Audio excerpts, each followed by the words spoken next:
Mamma mia! Salut les amis et bienvenue dans cette vidéo numéro 5 consacrée à la création d'un réseau social en PHP pour développeurs. Alors dans la vidéo précédente, lorsqu'on avait créé notre base de données, j'avais utilisé tout simplement la console. Pour d'autres abonnés, c'était tout simplement un peu compliqué pour un débutant de pouvoir utiliser la console. Il aurait été préférable que je montre comment créer également la base de données avec PHPMyAdmin. C'est ce que je vais faire dans cette vidéo. Donc si je devais faire seulement cela, la vidéo allait être assez courte. Alors j'ai profité pour vous rajouter quelques petits bonus. Donc on aura plusieurs astuces. Notamment je vais vous montrer comment changer rapidement ce design. Vous allez voir, ce sera assez magique. De même, on va voir la notion d'alias avec que ce soit PHPMyAdmin, mais également au niveau ici de mon terminal que j'utilise. Alors sans plus tarder, are you ready guys? Let it go! Alors, si on veut ouvrir PHPMyAdmin, vous n'aurez qu'à taper ici localhost/phpMyAdmin. Que vous ayez installé XAMPP ou tout simplement WAMP, vous aurez accès à PHPMyAdmin. Donc, après avoir tapé localhost/phpMyAdmin, je me retrouve au niveau de cette interface-là. Vous pouvez voir que notre base de données existe déjà puisque nous l'avons créée avec ici la console. Donc, je vais premièrement la supprimer. Je n'ai qu'à cliquer ici sur ce lien-là, boum. Ensuite, c'est très simple. Je viens au niveau de opération. Et je dois avoir normalement à ce niveau-là supprimer la base de données. Je clique sur ce lien. On me demande est-ce que je suis sûr de détruire ma base de données? Je suis sûr, donc je clique sur OK. Donc comme vous pouvez le voir au niveau de l'opération, on a la possibilité de renommer notre base de données, ainsi de suite. Vous pouvez faire énormément de choses. Alors notre base de données a donc été supprimée, elle n'apparaît plus à ce niveau. Pour la créer, je n'ai qu'à venir au niveau ici de base de données. Donc une fois que je clique sur cet onglet, je vais voir apparaître ici ce Mitsubishi. On me demande le nom de ma base de données, ce sera tout simplement boom à ce niveau-là. Je vais choisir l'interclassement. Pour ce faire, ce sera UTF-8 Général CI pour ne pas avoir de problème avec ici l'encodage. Donc je prends ici UTF-8 Général CI. OK. Après, je n'aurai qu'à cliquer sur créer. Pour l'instant, pour vous montrer que cela fonctionne bel et bien, je vais me rendre au niveau du dossier config. Ensuite, je dois taper quoi à ce niveau? Je dois taper tout simplement database comme ceci, .php. Et comme vous pouvez le voir, on nous dit que notre base de données n'est pas connue. Donc je vais créer maintenant cette base de données en cliquant sur créer. Et notre base de données est maintenant créée. Donc une fois que c'est fait, je reviens ici, je tente tout simplement d'actualiser. Et qu'est-ce que vous voyez? Shake et bam, plus de problème à ce niveau-là. Alors les gars, première astuce que je vais vous montrer, en lieu et place de mettre ici localhost/phpMyAdmin comme ceci, ça peut être un peu long, je ne sais pas de votre côté, mais moi je suis très paresseux, j'aimerais taper tout simplement localhost/pma pour dire phpMyAdmin. Alors pour ce faire, rien de bien compliqué, pour l'instant si j'actualise, je dois avoir ici une erreur puisque je n'ai pas encore configuré quoi que ce soit. On va donc se rendre au niveau ici de XAMPP, ok. Ensuite, je dois avoir ici le dossier Apache. Ne vous inquiétez pas, je vais vous montrer également comment le faire sous WAMP. Je viens maintenant au niveau du dossier conf et au niveau ici de extra. Vous devez trouver normalement ici httpd-xampp.conf, ok. Donc pour ceux qui utilisent XAMPP, vous ouvrez ce fichier au niveau de votre éditeur. Je vais l'ouvrir avec Sublime Text et je vais faire CTRL F pour rechercher tout simplement phpMyAdmin. Et chez Kebam, vous voyez, j'ai ce qu'on appelle ici un alias pour phpMyAdmin. On dit tout simplement, si on tape localhost/phpMyAdmin, qu'est-ce que tu dois faire? Tu dois aller dans le dossier ici XAMPP et dans le sous-dossier phpMyAdmin. Donc en grosso modo, qu'est-ce qui va se passer? Lorsque vous tapez ici localhost/phpMyAdmin, il va venir au niveau du dossier XAMPP, ensuite au niveau de phpMyAdmin, et comme vous pouvez le voir, voici tous les fichiers qui composent phpMyAdmin. On doit avoir normalement un fichier index.php qui va permettre ici d'être la page d'accueil. Et chez Kebam, voici ici le fichier index.php. Donc ce que je vais dire, en lieu et place de mettre localhost/phpMyAdmin, moi je veux que ce soit localhost/pma.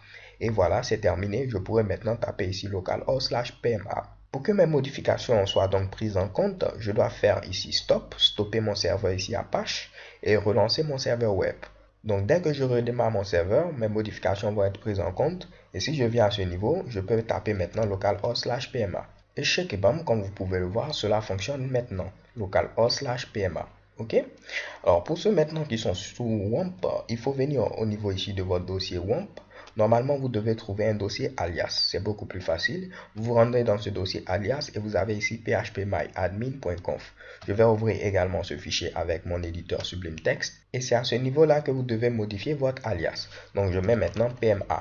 Et automatiquement, si vous redémarrez également votre serveur, vous aurez accès à phpMyAdmin en tapant tout simplement localhost/pma. Alors c'est parfait. Deuxième astuce, je vous ai dit en lieu et place de taper ici localhost slash tuto slash bla, oh, c'est vraiment difficile. Donc moi à mon niveau, je préfère taper localhost 2.8000 et utiliser le mini serveur web intégré maintenant au niveau de PHP.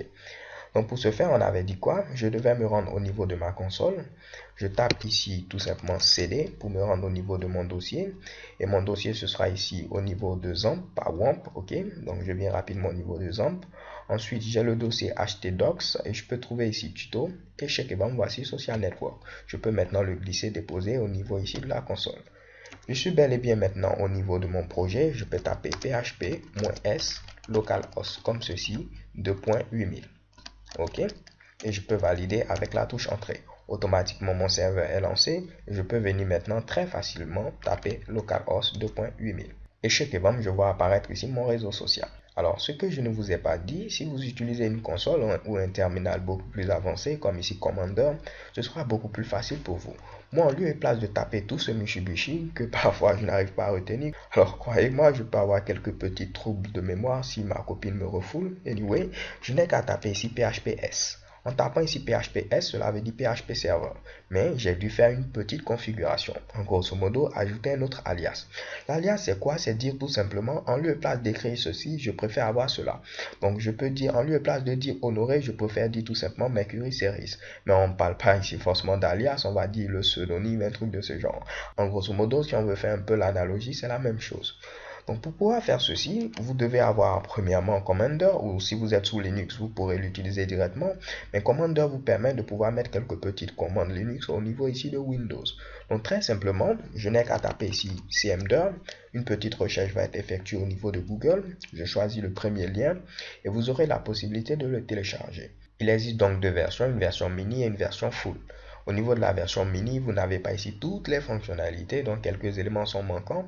Donc c'est un peu une version light. Et au niveau de la version full, vous avez tout. Donc vous cliquez sur Download Full, comme je l'ai fait, vous pourrez avoir ici la version full. Donc une fois que c'est fait, je peux dire mon gars, je vais créer un alias, je vais l'appeler PHPS. Et si je tape PHPS, s'il te plaît, tu dois m'afficher ici coucou. Et je valide, vous voyez ici, l'alias a été créé. Maintenant, si je mets PHPS, il va afficher coucou. Ne pensez pas que le echo, c'est le echo du PHP. Il y a également une commande echo au niveau de Linux. OK? Donc là, ce que je peux dire, je vais créer mon alias PHPS. Et cette fois-ci, tu dois faire PHP-S localhost comme ceci, 2.8000. Et là, vous aurez la possibilité de lancer très facilement votre serveur.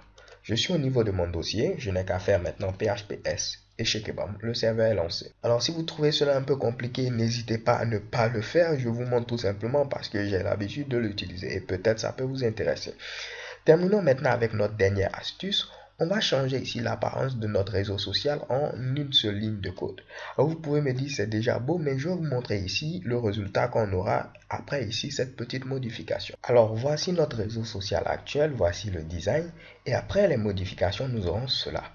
Alors je ne sais pas pour vous, mais moi je trouve ce design là beaucoup plus nice. Et vous savez quoi, on peut l'avoir avec seulement une seule ligne de code à changer. Alors je vous avais dit, pour avoir le bootstrap de Twitter, on pouvait le charger directement depuis le bootstrap CDN ou télécharger les fichiers et les mettre au niveau de notre propre serveur. Alors, ce que je ne vous ai pas dit, c'est qu'au niveau également du Bootstrap CDN, vous avez quelques thèmes qui sont disponibles. Premier avantage à utiliser le CDN, c'est que vous aurez par exemple pour l'utilisateur qui charge votre page web, il peut charger ici le fichier minifié au niveau du cache, ce qui va accélérer un tout petit peu ici le chargement de votre page. Ok?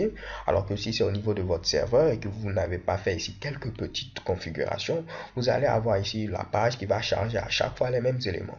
Alors qu'au niveau du Bootstrap CDN, il vous donne la possibilité de charger le fichier depuis le cache. Anyway, si on revient ici à ce niveau, vous voyez ici également Bootswatch, ok? Je ne sais pas si je l'ai bien prononcé, mais si vous cliquez à ce niveau-là, vous allez avoir une panoplie de thèmes. Donc vous voyez ici, vous avez plusieurs thèmes. Et pour pouvoir les utiliser, c'est vraiment très simple. Vous n'avez qu'à copier ici le lien comme on l'avait fait précédemment et l'ajouter. Donc j'ai eu un thème ici qui m'a semblé très beau. C'est ici le thème Readable. Ok? Donc j'ai cliqué simplement à ce niveau-là et j'ai copié ici le code HTML. Et une fois que c'est fait, je n'ai qu'à remplacer ici cette petite ligne par celle-là. Donc on ne charge plus le Bootstrap depuis mon dossier ici A7 CSS, mais on le charge au niveau du Bootstrap CDN. Et vous allez voir, si je reviens maintenant au niveau de mon réseau social, je tente d'actualiser. Et mamma mia, on a ce résultat-là. Alors les gars, j'espère que vous l'appréciez et que vous ne vous êtes pas ennuyés durant cette vidéo. J'ai vraiment tout fait pour qu'elle ne soit pas courte, mais assez fun. Avant de terminer, vu qu'on n'a plus besoin ici de notre fameux fichier CSS, donc je viens rapidement au niveau de mon dossier Social Network, ensuite au niveau de Assets, CSS, je ne vais plus avoir besoin de ce fichier bootstrap.min.css, donc je le supprime. Au niveau du fichier JS également, je vais le charger depuis le Bootstrap CDN, c'était tout juste pour vous montrer. Je crois bien que si vous chargez les fichiers depuis le Bootstrap CDN, les fonts seront également inclus, donc je les supprime. Au niveau du dossier CSS, on a maintenant seulement main.css, beaucoup plus léger. Donc je ne vais pas oublier de revenir rapidement à ce niveau et recharger le fichier JS puisque je l'ai supprimé. Donc je viens ici, je copie tout simplement le code HTML, je reviens au niveau du code. Si je descends rapidement à ce niveau-là, il me faut remplacer cette ligne par tout simplement celle-là. Échec et bam. Alors, tentant de vérifier que tout est parfait, on vient à ce niveau, on actualise. Échec et bam, on a le même résultat. Alors les gars, c'est tout. So thanks for watching. Don't forget to subscribe. Et rendez-vous à donner à une prochaine vidéo. XOXO.